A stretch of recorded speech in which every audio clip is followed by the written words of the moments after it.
आगामी लोकसभा चुनावों में बहुत ही कम समय बचा है। चुनाव आयोग ने तारीखों का ऐलान भी कर दिया है। ऐसे में सभी पार्टियों ने अपनी अपनी तैयारियां शुरू कर दी हैं।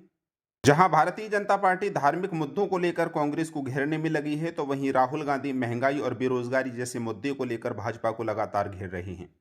ऐसे में देश की जनता के बीच से एक ओपिनियन पोल सामने आया है। क्या है वो ओपिनियन पोल, आइए आपको बताते हैं। उससे पहले आपको बता दें कि देश में लोकसभा की 543 सीटें हैं, जिसमें किसी भी पार्टी को सरकार बनाने के लिए 272 सीटों की जरूरत होती है। तो सबसे पहले हम बात करते हैं मध्य प्रदेश की। तो मध्य प्रदेश में लोकसभा की 29 सीटें हैं। 2024 का ओपिनियन पोल बताने से पहले आपको बता देते हैं 2019 के नतीजे क्या आए थे। मध्य प्रदेश में 2019 में बीजेपी को 28 सीटें मिली थी, तो वहीं आईएनसी यानी कांग्रेस पार्टी को केवल एक सीट ही मिली थी।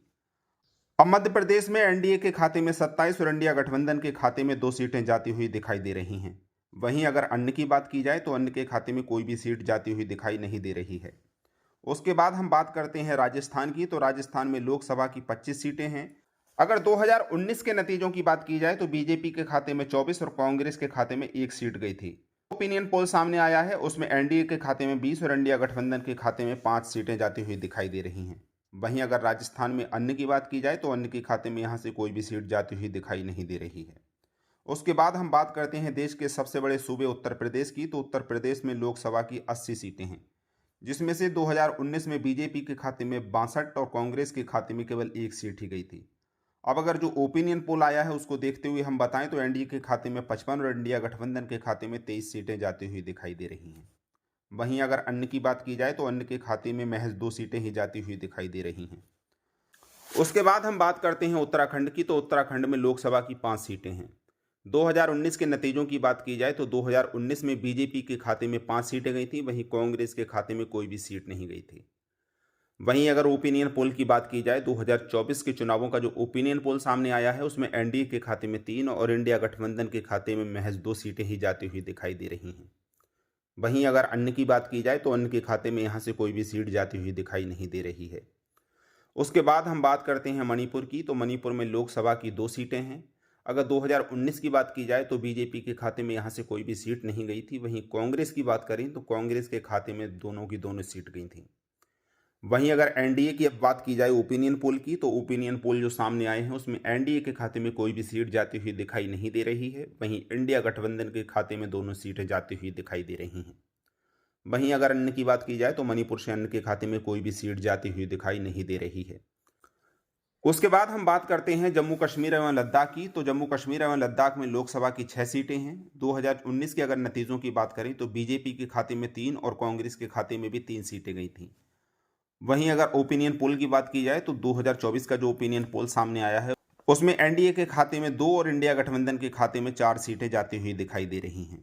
वहीं अगर अन्य की बात की जाए तो अन्य के खाते में यहां से कोई भी सीट जाने का अनुमान नहीं है। उसके बाद हम बात करते हैं पंजाब की। तो पंजाब में लोकसभा की 13 सीटें हैं। 2024 के ओपिनियन पोल से पहले हम 2019 के नतीजों की बात कर रहे हैं। तो बीजेपी के खाते में 2 और आईएनसी यानी कांग्रेस के खाते में पंजाब में 8 सीटें गई थी।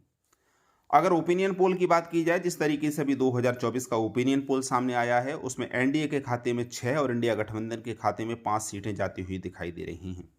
वहीं अगर अन्य की बात की जाए तो अन्य के खाते में भी 2 सीटें जाती हुई दिखाई दे रही हैं। उसके बाद हम बात करते हैं छत्तीसगढ़ की। तो छत्तीसगढ़ में अगर 2019 के नतीजों की बात करें तो बीजेपी के खाते में 9 और आईएनसी यानी कांग्रेस के खाते में 2 सीटें गई थी। वहीं अगर आज का जो ओपिनियन पोल सामने आया है उसको देखते हुए हम बताएं तो एनडीए के खाते में 6 और इंडिया गठबंधन के खाते में 5 सीटें जाने का अनुमान है। वहीं अगर अन्य की बात करें तो अन्य के खाते में छत्तीसगढ़ से कोई भी सीट जाती हुई दिखाई नहीं दे रही है। उसके बाद हम बात करते हैं असम की। तो असम में लोकसभा की 14 सीटें हैं। 2019 के नतीजों की बात करें तो बीजेपी के खाते में 9 और आईएनसी यानी कांग्रेस के खाते में 3 सीटें गई थीं। वहीं अगर आज के ओपिनियन पोल की बात करें तो एनडीए के खाते में 5 और इंडिया गठबंधन के खाते में 7 सीटें जाने का अनुमान है। वहीं अगर अन्य की बात की जाए तो अन्य के खाते में भी 2 सीटें जाती हुई दिखाई दे रही हैं। उसके बाद हम बात करते हैं तेलंगाना की। तो तेलंगाना में लोकसभा की 17 सीटें हैं। अगर 2019 के नतीजों की बात करें तो बीजेपी के खाते में 4 और आईएनसी यानी कांग्रेस के खाते में 3 सीटें ही गई थीं। वहीं अगर आज के ओपिनियन पोल की बात की जाए तो ओपिनियन पोल के मुताबिक एनडीए के खाते में 1 और इंडिया गठबंधन के खाते में 12 सीटें जाने का अनुमान है। वहीं अगर अन्य की बात करें तो अन्य के खाते में भी तेलंगाना से 4 सीटें जाती हुई दिखाई दे रही हैं। उसके बाद हम बात करते हैं आंध्र प्रदेश की। तो आंध्र प्रदेश में लोकसभा की 25 सीटें हैं। 2019 के नतीजों की बात की जाए तो बीजेपी के खाते में 0 और आईएनसी यानी कांग्रेस के खाते में भी 0 सीट गई थी। वहीं अगर ओपिनियन पोल की बात की जाए तो ओपिनियन पोल के मुताबिक एनडीए के खाते में कोई सीट जाने का अनुमान नहीं है। वहीं इंडिया गठबंधन के खाते में 3 सीटें जाती हुई दिखाई दे रही हैं। अगर अन्य की बात की जाए तो आंध्र प्रदेश से अन्य के खाते में 22 सीटें जाने का अनुमान है। उसके बाद हम बात करते हैं तमिलनाडु की। तो तमिलनाडु में लोकसभा की 39 सीटें हैं। अगर 2019 के नतीजों की बात करें तो बीजेपी के खाते में 0 और आईएनसी यानी कांग्रेस के खाते में 8 सीटें गई थीं। जिस तरीके से 2024 के ओपिनियन पोल सामने आ रहे हैं उसको देखते हुए हम बताएं तो एनडीए के खाते में 0 और इंडिया गठबंधन के खाते में 25 सीटें जाने का अनुमान है। वहीं अगर तमिलनाडु में अन्य की बात की जाए तो अन्य के खाते में तमिलनाडु से 14 सीटें जाती हुई दिखाई दे रही हैं। उसके बाद हम बात करते हैं केरल की। तो केरल में लोकसभा की 20 सीटें हैं। 2019 में बीजेपी के खाते में 0 और कांग्रेस के खाते में केरल से 15 सीटें गई थीं। वहीं अगर ओपिनियन पोल की बात की जाए तो ओपिनियन पोल के मुताबिक 2024 का जो चुनाव होने वाला है उसका जो ओपिनियन पोल सामने आया है उसमें एनडीए के खाते में 0 और इंडिया गठबंधन के खाते में 20 सीटें जाने का अनुमान है। वहीं केरल में अन्य की बात की जाए तो अन्य के खाते में यहाँ से कोई सीट जाती हुई दिखाई नहीं दे रही है। उसके बाद हम बात करते हैं कर्नाटक की। तो कर्नाटक में लोकसभा की 28 सीटें हैं। अगर बीजेपी की बात की जाए 2019 में तो 25 सीटें गई थी। वहीं कांग्रेस के खाते में 2019 में 1 सीट गई थी। उसके बाद हम बात करते हैं ओपिनियन पोल की। तो ओपिनियन पोल के मुताबिक एनडीए के खाते में 10 और इंडिया गठबंधन के खाते में 18 सीटें जाने का अनुमान है। वहीं अगर कर्नाटक में अन्य की बात की जाए तो अन्य के खाते में यहाँ से कोई भी सीट जाती हुई दिखाई नहीं दे रही है। उसके बाद हम बात करते हैं बिहार की। तो बिहार में लोकसभा की 40 सीटें हैं। 2019 में बीजेपी के खाते में 17 और आईएनसी यानी कांग्रेस के खाते में बिहार से महज 1 सीट ही गई थी। अगर आज की डेट में ओपिनियन पोल की बात की जाए, जिस तरीके से ओपिनियन पोल 2024 लोकसभा के सामने आ रही हैं, एनडीए के खाते में 30 और इंडिया गठबंधन के खाते में 10 सीटें जाने का अनुमान है। वहीं अगर अन्य की बात की जाए तो बिहार से अन्य के खाते में कोई सीट जाती हुई दिखाई नहीं दे रही है। उसके बाद हम बात करते हैं पश्चिम बंगाल की। तो पश्चिम बंगाल में लोकसभा की 42 सीटें हैं। 2019 में बीजेपी के खाते में 18 और आईएनसी के खाते में 2 सीटें गई थीं। वहीं अगर ममता बनर्जी की पार्टी टीएमसी की बात की जाए तो पश्चिम बंगाल में 2019 में ममता बनर्जी ने 22 सीटें हासिल की थीं। वहीं अगर एनडीए की बात की जाए ओपिनियन पोल में तो एनडीए के खाते में 17 और इंडिया गठबंधन के खाते में 5 सीटें जाने का अनुमान है। वहीं अगर अन्य की बात की जाए तो अन्य के खाते में पश्चिम बंगाल से 20 सीटें जाती हुई दिखाई दे रही हैं। उसके बाद हम बात करते हैं महाराष्ट्र की। तो महाराष्ट्र में लोकसभा की 48 सीटें हैं। अगर 2019 के नतीजों की बात करें तो बीजेपी के खाते में 23 और कांग्रेस के खाते में महज 1 सीट ही गई थी। अगर ओपिनियन पोल की बात की जाए तो एनडीए के खाते में 25 और इंडिया गठबंधन के खाते में महाराष्ट्र से 22 सीटें जाने का अनुमान है। वहीं अगर अन्य की बात की जाए तो अन्य के खाते में यहाँ से 1 सीट जाती हुई दिखाई दे रही है। उसके बाद हम बात करते हैं गोवा की। तो गोवा में लोकसभा की 2 सीटें हैं। 2019 में दोनों ही सीटें बीजेपी के खाते में गई थी। कांग्रेस के खाते में यहाँ से 0 सीट ही गई थी।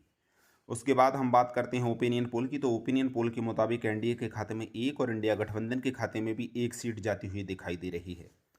अगर अन्य की बात की जाए तो गोवा से अन्य के खाते में कोई सीट जाने का अनुमान नहीं है।